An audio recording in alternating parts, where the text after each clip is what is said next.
বন্ধুরা 2023 সালে দাঁড়িয়ে প্রত্যেকটা কোম্পানি বাজেট রেঞ্জের মধ্যে সেইভাবে খাটছে না এবং মোবাইলও কিন্তু আমরা দেখতে পাচ্ছি না আন্ডার 10,000 এর মধ্যে। রেডমি দুদিন আগে তাদের নোট সিরিজের যে ফোন লঞ্চ করলো, নোট 12 4G যে ভ্যারিয়েন্ট লঞ্চ করলো, তার পাশাপাশি রেডমি তাদের নাম্বার সিরিজের আন্ডারে রেডমি 12C এই ফোনটাকে লঞ্চ করলো। এই ফোনটা আন্ডার 10,000 এ লঞ্চ হয়েছে ইন্ডিয়া মার্কেটে।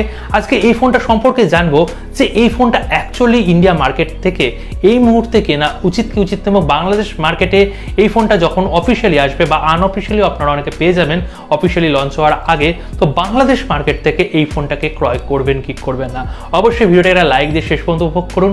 আর যারা এখনো সাবস্ক্রাইব করেননি, যদি কোথাও গিয়ে ভালো লাগে অবশ্যই সাবস্ক্রাইব করে যাবেন। তো বন্ধুরা, রেডমির নাম্বার সিরিজের ফোন একটা সময় কিন্তু ব্যাপক হারে বিক্রি হয়েছে। তো এই মুহূর্তে রেডমি 12C এখানে আমরা ডিসপ্লে সেকশনে 6.71 ইঞ্চির HD প্লাস IPS প্যানেল পাচ্ছি, কোনো রিফ্রেশ রেট নেই, নর্মাল 60 হার্জের কিন্তু প্যানেল পাচ্ছি। যদি ক্যামেরা সেকশনের কথা বলি, ব্যাক সেকশনে দুটো ক্যামেরা রয়েছে, 50 মেগাপিক্সেলের মেন ক্যামেরা, এছাড়াও 2 মেগাপিক্সেলের একটা ইউজলেস ক্যামেরা রয়েছে এবং ফ্রন্টে আমরা ওয়াটার ড্রপ নচের মধ্যে পেয়ে যাচ্ছি 5 মেগাপিক্সেলের ক্যামেরা। দুটো ক্যামেরা দিয়ে ম্যাক্সিমাম ফুল এইচডিতে ভিডিও রেকর্ডিং আপনারা করতে পারবেন। আমি পরবর্তী সময় বলছি যে কেন এই ফোনটা কোন দিক থেকে আপনারা পারচেস করবেন এবং কারা এই ফোনটাকে একদমই পারচেস করতে যাবেন না। যদি প্রসেসর পারফরমেন্সের দিকের কথা বলি, অবভিয়াসলি একটা 4G ফোন এবং এখানে মিডিয়াটেকের আমরা জি সিরিজের আন্ডারে G85 মোটামুটি 2.5 বছর 3 বছরের একটা চিপসেট পাচ্ছি এবং এর আন্তত স্কোর 2,20,000 25,000 এইরকম আন্তত স্কোর। যদি ব্যাটারি সেকশনের কথা বলি, 5000 mAh এর ব্যাটারি থাকছে, ইনবক্স 10 ওয়াটের চার্জার থাকছে। আর সবচেয়ে আকর্ষণীয় পয়েন্ট হচ্ছে এখানে আমরা মাইক্রো ইউএসবি পোর্ট পাচ্ছি। মানে এটা 2023 সাল, প্রত্যেকটা কোম্পানি যে কোনো প্রাইস সেগমেন্টের মধ্যে একটা পোর্টেরই তো ব্যাপার, টাইপ সি অন্তত দেওয়া উচিত, কিন্তু এখানে মাইক্রো ইউএসবি পোর্ট দিচ্ছে। মানে ওই 1 টাকা 2 টাকা বাঁচিয়ে অ্যাকচুয়ালি কি লাভ, গ্রাহকেরই তো ক্ষতি হচ্ছে। তো এখানে মাইক্রো ইউএসবি পোর্ট পাচ্ছে। আর যদি সফটওয়্যার সেকশনের কথা বলি, আরও এখানে শকিং ব্যাপার, কেননা MIUI 13 এর সাথে অ্যান্ড্রয়েড 12 আমরা ইনবক্স পাচ্ছি, যেখানে অ্যান্ড্রয়েড 13 আজ থেকে প্রায় 9 মাস আগে লঞ্চ করেছে গুগল। তার পাশাপাশি MIUI 14ও কিন্তু লঞ্চ হয়ে গেছে, বেশ কয়েক মাস হয়েছে লঞ্চ হয়েছে, তবুও আমরা ইনবক্স এখানে MIUI 14 অ্যান্ড্রয়েড 13 পাচ্ছি না।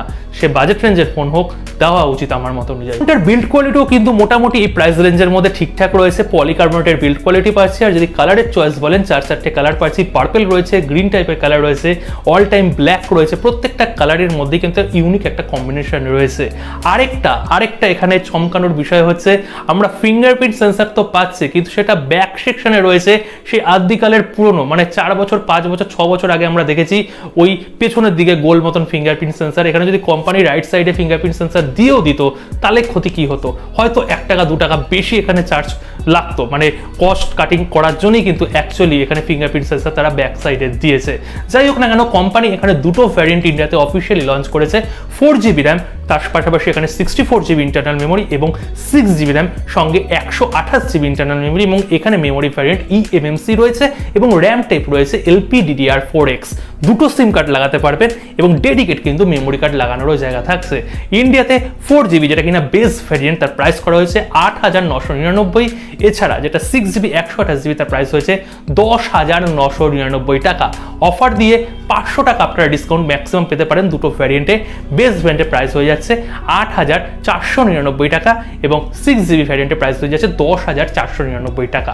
এইবার একটু চিন্তা করে দেখুন যে মোটামুটি একটা 9,000 টাকার মধ্যে একটা ফোন কিনছেন, এই প্রাইস সেগমেন্টের কিন্তু মটোরোলার একটা ফোন রয়েছে, আমি দুদিন আগে ভিডিও দিয়েছি, মটোরোলা G13। এই ফোনটার দিয়ে কিন্তু অবশ্যই যেতে পারেন, মাত্র 1,000 টাকা বেশি ব্যয় করতে হবে।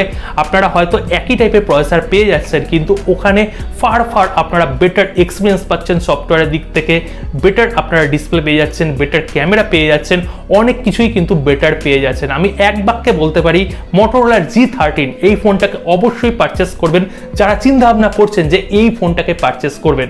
কিন্তু যাদের একদমই টাইট বাজেট রয়েছে, এই 9,000 টাকাই বাজেট রয়েছে ইন্ডিয়া মার্কেটে, তারা এই ফোনটার দিকে এগোতে পারেন। তবুও মার্কেটে কিন্তু অনেক অপশন রয়ে গেছে, ইনফিনিক্সের কিছু ভালো ফোন রয়েছে এই প্রাইস সেগমেন্টের মধ্যে। তাহলে কারা কিনবেন অ্যাকচুয়ালি এই ফোনটা? দেখুন, মাল্টিমিডিয়া ইউজের জন্য এবং ডে টু ডে ইউজের জন্য এই ফোনটাকে আমি সাজেস্ট করতে পারি। এবং ব্যাক ক্যামেরাটা একটা ডিসেন্ট টাইপের 50 মেগাপিক্সেলের ক্যামেরা পেয়ে যাচ্ছেন এবং ব্যাটারি ব্যাকআপও ভালো পাবেন, কিন্তু চার্জ করতে কিন্তু অবস্থা খারাপ হয়ে যাবে। 3 ঘন্টা লাগবে এই ফোনটাকে চার্জ করতে এবং ভবিষ্যতে 1.5 বছর 1 বছর পর কিন্তু ফোনটা অবশ্যই স্লো হবে, কেননা হেভি স্ক্রিনের মধ্যে চলছে G85 এর প্রসেসর। ওর জন্য আমি মোটরোলার ফোনটাকে সাজেস্ট করেছিলাম। এরপরেও যদি কোনো কনফিউশন থাকে যে কারা কিনবেন না, কিছু যদি জানতে হয়, অবশ্যই কমেন্ট সেকশন ওপেন রয়েছে, কোশ্চেন করতে পারেন, আমি যথারীতি উত্তর দিয়ে দেবো। দেখা হচ্ছে পরবর্তী সময়ে আরেকটা নতুন ভিডিওতে।